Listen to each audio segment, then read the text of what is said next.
President Trump silencing the Voice of America, the federally backed news agency that is heard all around the world. Yeah, so with the president's executive order, nearly all staff now on paid administrative leave. DC News Now's Daniel Hamburg joining us live tonight here in studio. So Daniel, what are these employees telling you? Chris and Susan, they're of course now looking for a new job after this sudden notice this weekend. I talked with two former contractors who say crippling VOA isn't good for news or democracy around the world.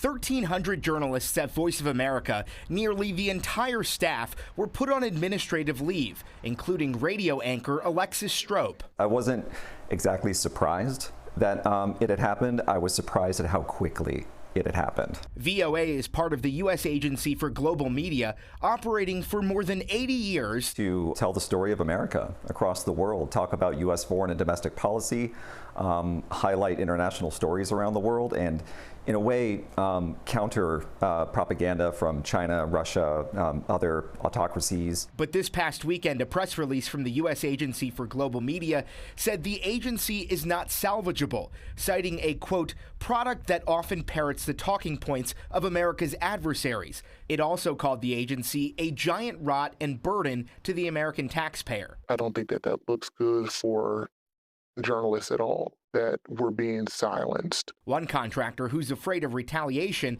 is also worried for her own livelihood. It's devastating because now you're being put in a position where you have to figure out where your next check is going to come from. Strope says it's unfortunate the light that's being cast on her colleagues reporting the news. They can shut down the building, they can fire people, but everybody at VOA still carries that spirit of wanting to tell the truth and the facts, and they're just going to take that with them wherever they go, and so will I.